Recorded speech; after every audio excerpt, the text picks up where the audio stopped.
যে নির্বাচন কমিশনের তারা নিজেরাই কিন্তু এখন থেকে আবার নতুন করে প্রস্তুত নিতে হবে তাদের। দেখেন ছাত্রদল কখন প্যানেল দিবে বা কি করবে এটার জন্য তো রাকসু পিছানোর কোনো লজিক আমরা দেখি না। শুধু ছাত্র শিবিরের জনশক্তি দিয়েই আমরা প্যানেল দিতে পারতাম, কিন্তু আমরা সেটা করিনি।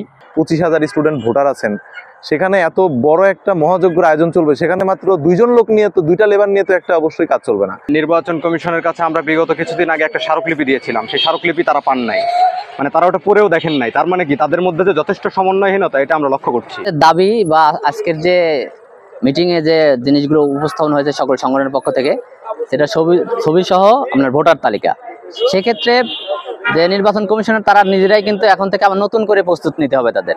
সেই জায়গা থেকে ছাত্রদল বলতে চায় যে একটা সময় নিয়ে তারা যেন সঠিকভাবে এবং জালিয়াতি যেন না হয়, ভোটার তালিকার ফ্যাসিবাদের কায়দার যেন না হয়, এবং ছাত্রদল সবসময় অংশগ্রহণ করবে এবং যেন উৎসব মুখর হয়। আমরা বারবার বলে আসছি আপনাদেরকে, তারা এখনও কিন্তু আজকে সিনেটে যেটা সকল সংগঠন যেটা বললো যে ছবি সহ ভোটার তালিকা, সেই জায়গা থেকে তাদের অনেক সময় লেগে যাবে।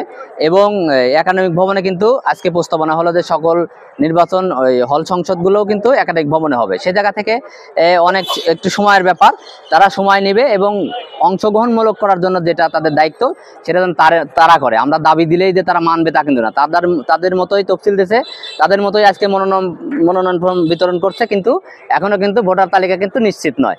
তারা কেন মনোনয়ন ফর্ম বিতরণ করছে এটা দাবি রইল, এবং তারা যেন সঠিক পন্থায় এই ফ্যাসিবাদী কায়দা যেন না করে একটি উৎসব মুখর এবং অংশগ্রহণমূলক এবং ছাত্রদল সহ সকল ক্রিয়াশীল সংগঠন যেন রাকসু নির্বাচনে অংশগ্রহণ করতে পারে, এই দাবি থাকবে। তাদের কাছে নির্দিষ্ট কোনো দাবি নাই, তার কারণ তারা যে আমাদের দাবি শুনবে এটা আমরা বিশ্বাস করি না। এক্সট্রিম মশার কয়েল প্ল্যান্ট ফাইবার দিয়ে তৈরি, তাই সহজে ভাঙে না, সুগন্ধিযুক্ত ও নিরবিচ্ছিন্নভাবে জ্বলে। ডেঙ্গু, চিকুনগুনিয়া বাহি সহ যে কোনো মশার বিরুদ্ধে দেয় এক্সট্রিম সুরক্ষা। রাকসু নির্বাচন 35 বছর পর যে একটা তফসিল ঘোষণা হয়েছে, সেই তফসিলের তারিখগুলো সঠিকভাবে মেনটেন করা দরকার, এটা আমরা প্রথম থেকেই বলে আসছি।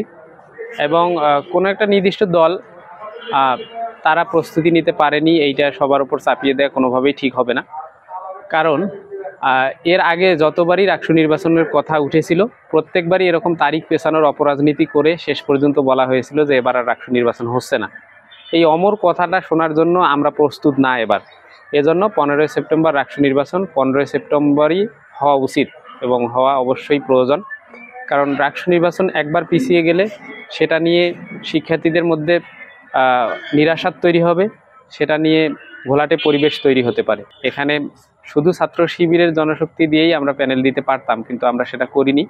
আমরা ছাত্র শিবির সহ জুলাই বিপ্লবকে ধারণকারী সকল স্টেক হোল্ডারকেই এখানে সম্মানিত করতে চাচ্ছি, সবাইকে মিলেই আমরা একটা প্যানেল দিতে চাচ্ছি। আমরা বলেছি যে বাংলাদেশ ছাত্রলীগ ব্যতীত আমাদের ক্যাম্পাসে অন্য কোনো প্রতিপক্ষ নাই।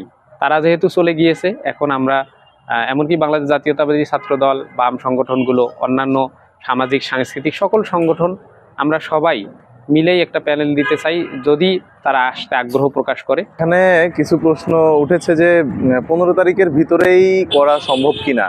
যেমন আমাদের কিছু প্রতিবন্ধকতা ছিল, কিছু প্রশ্ন ছিল যে আমাদের ভোট কেন্দ্র হল কেন্দ্রিক থাকবে নাকি একাডেমিক বিল্ডিংয়ে নিয়ে আসা হবে, এখন একাডেমিক বিল্ডিংয়ে স্থানান্তরিত করার জন্য কতটুকু সময় প্রয়োজন, বা ভোটার তালিকা ছবি সহ প্রকাশ করতে, এটা তো আমার মনে হয় যে এটা জাস্ট একটা ক্লিকের প্রয়োজন। ভোটার তালিকা তো আমাদের স্টুডেন্টেরই তালিকা, আমাদের স্টুডেন্টের তালিকা বিশ্ববিদ্যালয়ের আইসিটি সেন্টারে সহ বিশ্ববিদ্যালয় প্রশাসন ভবন, ডিনস কমপ্লেক্স, আমাদের প্রত্যেকের ডিপার্টমেন্ট, প্রত্যেকটা জায়গায় আমাদের ছবি সহ আমাদের ডিটেলস আছে। এটা একটা ক্লিকেই একটা ফাইলে নিয়ে চলে আসা সম্ভব। এটার জন্য আহামরি 10 দিন 20 দিন সময় লাগার কোনো প্রশ্নই ওঠে না।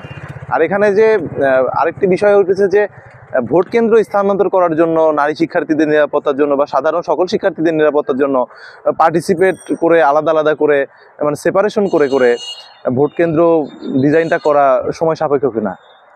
আসলে আমি তো নাট্যকলা বিভাগের স্টুডেন্ট, আমরা অনেক সময় ইভেন্ট ম্যানেজমেন্টের কোর্স করি, আমরা এই প্র্যাকটিক্যালি অনেকভাবেই কাজ করার সাথেও যুক্ত। তো আমার অভিজ্ঞতা থেকে আমি বলি এটা মাত্র 2 দিনের ব্যাপার। একটা বড় টিম, বিশ্ববিদ্যালয়ের মতো 35,000 স্টুডেন্ট, যেখানে প্রায় 25,000 স্টুডেন্ট ভোটার আছেন, সেখানে এত বড় একটা মহাযজ্ঞের আয়োজন চলবে, সেখানে মাত্র 2 জন লোক নিয়ে তো 2টা লেবার নিয়ে তো একটা অবশ্যই কাজ চলবে না। এখানে ইভেন্ট ম্যানেজমেন্টের দায়িত্ব দেওয়া হোক অবশ্যই পারদর্শী এবং একটা বড় টিম কাজ করলে আমার বিশ্বাস 2 দিনের ভিতরেই সকল কাজ সম্পন্ন করা সম্ভব। হ্যাঁ, আপনারা জানেন আজকে আমাদের নির্বাচন কমিশনের সাথে একটা মিটিং ছিল।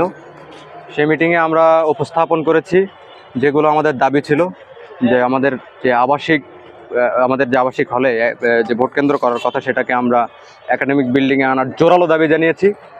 পাশাপাশি এবং তারা এটা সম্পূর্ণভাবে আমাদের একাডেমিক বিল্ডিংয়ে করবেন এই আশ্বাস দিয়েছেন। পাশাপাশি আমাদের ছবিযুক্ত ভোটার তালিকা এগুলো প্রকাশ করবেন। তো আজকে আমাদের হাউসে যে কথা এসেছে জাতীয়তাবাদী ছাত্রদল কর্তৃক, তারা 2 মাস সময় চেয়েছে। আমরা আমাদের জায়গা থেকে বলছি যে দেখুন, নির্বাচন কমিশনের কাছে আমরা বিগত কিছুদিন আগে একটা স্মারকলিপি দিয়েছিলাম, সেই স্মারকলিপি তারা পান নাই, মানে তারা ওটা পড়েও দেখেন নাই। তার মানে কি তাদের মধ্যে যে যথেষ্ট সমন্বয়হীনতা, এটা আমরা লক্ষ্য করছি। তো এই জায়গা থেকে আমরা নির্বাচন কমিশনকে হাউজেও বলেছি যে আপনাদের যথেষ্ট হোমওয়ার্কের অভাব আছে, আপনারা নিজেদের মধ্যে যে বোঝাপড়ার জায়গা আছে এটা ঠিক করুন। এবং এক্ষেত্রে যেহেতু নির্বাচন কমিশনের কাজ সবাইকে ইলেকশনে আনা, দেখেন ছাত্রদল কখন প্যানেল দিবে বা কি করবে এটার জন্য তো রাকসু পিছানোর কোনো লজিক আমরা দেখি না। এখন ছাত্রদলের নীতি নির্ধারণ যদি লন্ডন থেকে তারেক রহমান করে, বা ছাত্র শিবিরের নীতি নির্ধারণ যদি তাদের কেন্দ্রীয় সভাপতি করে, এটা তো আমাদের দেখার বিষয় না। রাকসু আলটিমেট কি ছাত্র শিবিরের জন্য, না ছাত্র দলের জন্য, না সাধারণ শিক্ষার্থীদের জন্য? তো সাধারণ শিক্ষার্থীরা যেখানে ছাত্রদল বা তারা বৃহৎ সংগঠনগুলা তারা এত গোছালো একটা পরিসর, আমরা অবশ্যই চিন্তা করি যে সেই জায়গা থেকে তারা যদি একটা প্যানেল, আমার বিশ্বাস যে তারা একটা প্যানেল তারা একদিনের ভিতরে তারা দিতে পারবে। তারা ওয়েট করে আসে কখন তারা তারেক রহমানকে রিচ করতে পারবে আর কখন তারা প্যানেল আনতে পারবে। এটার ভরসা তো রাজশাহী বিশ্ববিদ্যালয়ের সাধারণ শিক্ষার্থীরা থাকবে না। আমরা ব্যক্তি জায়গা থেকে যদি আমরা একটা প্যানেল রেডি করতে পারি 15 দিনের মধ্যে, তাহলে সেক্ষেত্রে ছাত্রদলের মতো একটা মানে প্রমিনেন্ট সংগঠন তারা কেন পারবে না? আর এখানে ছাত্রদল ছাত্র শিবিরের প্রশ্ন আসতেছে কেন? রাকসু আলটিমেট কাদের এবং কাদের জন্য আগাবেন, কাদের জন্য পিছাবেন, এটা তো শিক্ষার্থীরা ঠিক করবে। এটা কোনো ছাত্রদল ঠিক করবে বা ছাত্র শিবির ঠিক করবে? কখনোই পেছানোর প্রশ্নই আসে না। এটা জাস্ট টাইমে অবশ্যই করতে হবে।